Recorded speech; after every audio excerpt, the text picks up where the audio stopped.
सुबह सुबह गला खराब हो रहा है, हमारी खुद मेरी अपनी आवाज आप देख ही रहे हो क्या हाल हो रहा है। तो ये बहुत बड़ा मुद्दा है आपका कि आपका पॉल्यूशन को कैसे कंट्रोल किया जाए दिल्ली में खास तौर से। बच्चे जब पुलिस कस्टडी में थे तो आरोप है कि पुलिस वायलेंस हुआ है, कस्टोडियल टॉर्चर हुआ है बच्चों के साथ।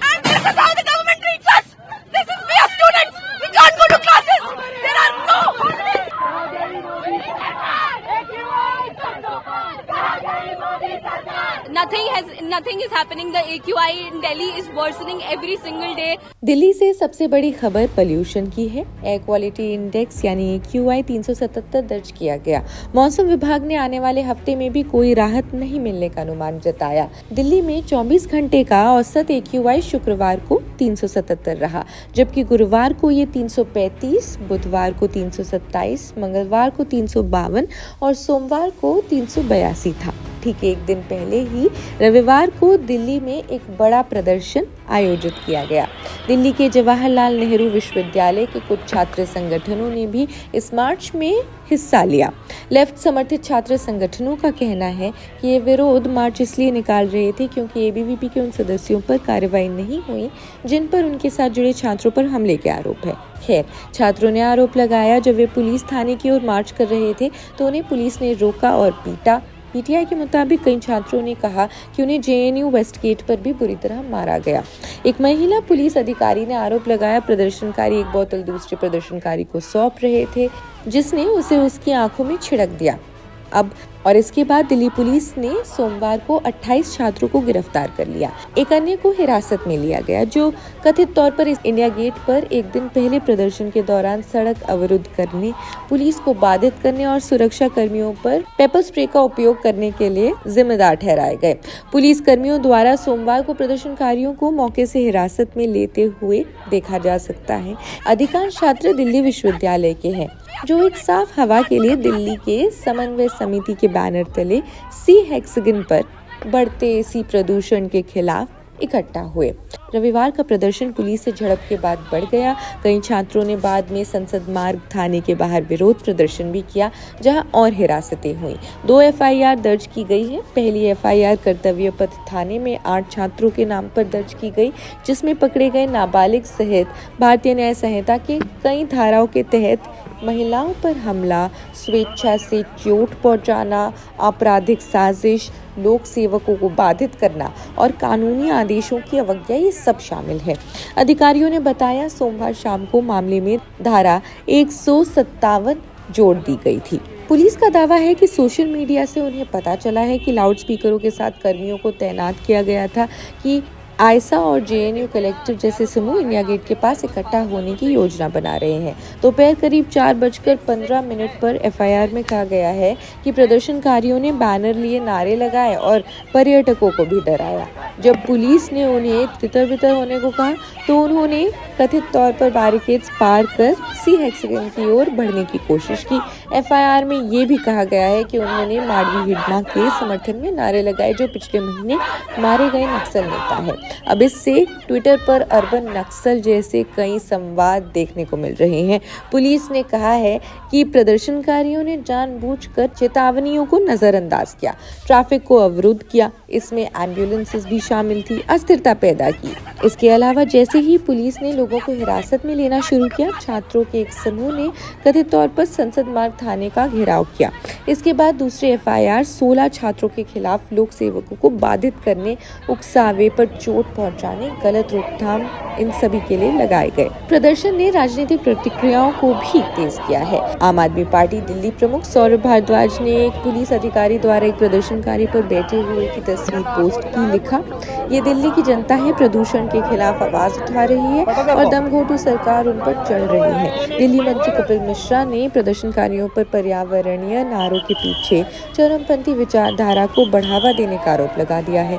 दावा किया कि उन्होंने लाल सलाम के नारे लगाए। दिल्ली में जो AQI के राइजिंग लेवल्स हो रहे हैं, चाहे AQI 1000 के पार जा रहा हो या फिर 2023 में 17,000 लोग मर रहे हो, इतना ज्यादा एयर पोल्यूशन होने की वजह से सिर्फ दिल्ली में, इसमें हम सब देखते हैं कि इसका रीजन इंपीरियलिस्ट डेवलपमेंट मॉडल है, प्रॉफिट ड्रिवन डेवलपमेंट मॉडल है। ये जनता का डेवलपमेंट मॉडल नहीं है और हमको जनता का डेवलपमेंट मॉडल लाने की जरूरत है, जो माओइस्ट बीजापुर में लेकर आए हैं, जो वहाँ बस्तर में लेकर आए हैं अपने जनता सरकार के थ्रू।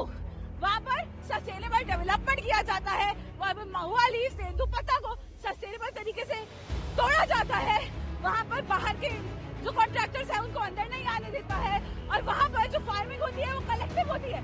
हमको वैसी चीज वर्ल्ड ओवर लेकर आनी है, क्योंकि जंगल सिर्फ दिल्ली के नहीं काटे जा रहे, इंडिया के नहीं काटे जा रहे, पूरे भारत के काटे जा रहे हैं। और हमको चाहे जंगल जमीन की लड़ाई, माओवाद की लड़ाई को आगे लेकर जाना होगा। हमको चाहे जंगल जमीन की लड़ाई को हर जगह फैलाना होगा और उसको साथ देना होगा इस एयर पोल्यूशन की जंग से जीतने के। Actually, we want clean air. We want clean air. I am from Western UP and I have checked my AQI, hometown AQI, and it shows 393, my hometown. It is in Western UP, where they're all around fields and greenery all over there. But when I checked the AQI of Kalkaji, it shows 382. How it is possible? My hometown shows 393 and Kalkaji shows 382. How is it possible? It means Delhi is clearer than my hometown. This is not possible. We don't want fake data. We want reality. We want to show Delhi people that we are living in hell, and we are here because we want clean air, and that's why we all are here. Thank you. I'm not from any organization. I'm an individual. I'm not associated with an organization. I'm from Delhi University. I'm a student here. I live in Delhi. And we've organized one such protest on 9 November this year only, this month. This was their response then also. Nothing is happening. The AQI in Delhi is worsening every single day. And this is something that happens every year. While our Chief Minister is putting AQI in her offices and the offices of our ministers, the people of Delhi are dying. And this is happening every year, and they cease to take any action. Our demands are immediate declaration of an environment agency, of an environment emergency across the city. One of our other demands is to strengthen public transport. We see that there is a hike in metro prices also. Just do not lower the hike, make it free for women but for all the people. Public transport is our fundamental right. It is our right. We pay taxes for it. But our Chief Minister chooses to make it more expensive, while pollution is worsening every single year.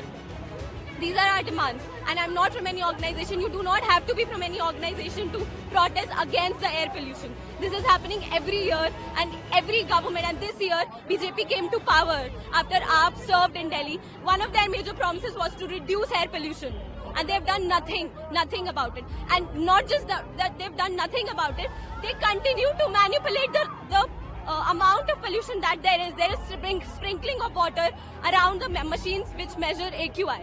That is disgusting and inhumane. This government is dehumanizing us. They are criminalizing every form of dissent that there can exist. These officers, they breathe the same air as we do. You breathe the same air as we do. The only person who doesn't breathe the same air is the Chief Minister of the city, who continues to breathe in the air through our money. She's taking air purifiers. The only person who's our one enemy is that Chief Minister, is that woman who chooses to dehumanize us every single day. And that's why I'm here. I'm here for my right to live, which is my fundamental right. Ma'am, जो आज case था, protest को लेकर एक case था जिसमें 17 लोगों को अभी शाम में पेश किया गया था, उसमें आज क्या हुआ है मैम? देखिए, 2 बैच ऑफ मैटर्स थे जी, और दोनों में जुडिशियल कस्टडी मिली है, क्योंकि बच्चे जब पुलिस कस्टडी में थे तो आरोप है कि पुलिस वायलेंस हुआ है, कस्टोडियल टॉर्चर हुआ है बच्चों के साथ। ये एस्टीम्ड यूनिवर्सिटीज के बच्चे हैं जो कि जिनके अभी एग्जाम्स भी आने वाले हैं, वो एयर पोल्यूशन से रिलेटेड एक प्रोटेस्ट में थे, जिसमें उन पर ये आरोप है कि उन्होंने इंडिया गेट पे प्रोटेस्ट किया, जो कि स्थान नहीं था प्रोटेस्ट करने का। लेकिन चूंकि बच्चे अपना एक कॉन्स्टिट्यूशनल राइट एक्सरसाइज कर रहे थे, ये बात हमने रखी, और बच्चों को इसी नाते, और जो पुलिस का जो बर्ताव रहा वो कुछ ठीक नहीं था, और हमें भी कल पूरी रात लॉयर्स को भी जाना अलाउड नहीं था बच्चों से मिलने के लिए, और उनके फ़ोन स्विच ऑफ थे। उनके सीसीटीवी कैमरास का क्या मतलब, सीसीटीवी कैमरास जहाँ पर इंस्टॉल थे उसकी भी हम लोगों ने दरखास्त की है कि उसकी फुटेज हो, क्योंकि बच्चे जख्मी थे, महिलाएं जख्मी थी। महिला स्टूडेंट्स थी वो जख्मी थी। हमने वो जख्म खुद देखे हैं और इसलिए हम बहुत खुश हैं कि उनको न्यायिक हिरासत में अभी रखा एक गया। सवाल ये उठा था कि उनको एक टॉप कमांडर जो नक्सली कमांडर उसके समर्थन में ये लोग उसके खिलाफ लगा रहे नहीं, ऐसा नहीं है। AQI एयर पोल्यूशन के रिगार्डिंग था। बच्चों ने जो भी उनकी चेतना के अनुसार जो लगा उन्होंने बोला, और बाकी तो मामला सब जुडिस है तो मैं ज्यादा कुछ बोल नहीं सकती। अभी 3 दिन जुडिशियल कस्टडी है, उसके बाद देखेंगे हम। मैम एक छोटा सा एक सिंगल आईडी दे दीजिए ANI के लिए प्लीज। सर एक एजेंसी को सिंगल दे दीजिए। भाई Sir, accused person in 2 different FIR produced before Patiala House Court, and what happened today in 2 different hearings? In 2 different hearings, we have gotten a favorable order in forms.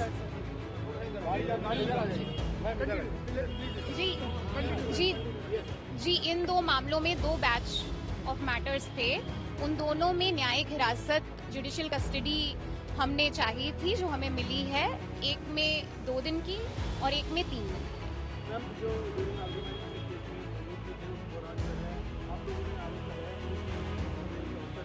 जी। देखिए हमने खुद देखा है, पूरी body जख्मी है, लड़कियों के कपड़े भी फटे थे और लड़कियां जो प्रोटेस्ट कर रही थी, आम कॉलेज स्टूडेंट जो उसमें थी, उनकी बहुत बुरी हालत थी, कई रो पड़ी। तो इस तरह का जो टॉर्चर है, और देखिए जब ये हो रहा होगा उस समय जब वकीलों को भी नहीं जाने दिया गया, तो ये सरासर ये ठीक नहीं है ना कि आप ग्राउंड्स ऑफ अरेस्ट भी नहीं बता रहे हैं, आप ये भी नहीं बता रहे हैं कि डिटेन हुए हैं कि अरेस्ट हुए हैं। मैम एक क्वेश्चन ये भी है कि जो AQI से रिलेटेड जो प्रोटेस्ट था वो धीरे धीरे जो है विधवा के फेवर में चेंज हो गया, कन्वर्ट हो गया। पुलिस ने वीडियोग्राफी भी कोर्ट में पेश की है, वीडियोस की है, फोटोज की है। देखिए ये सब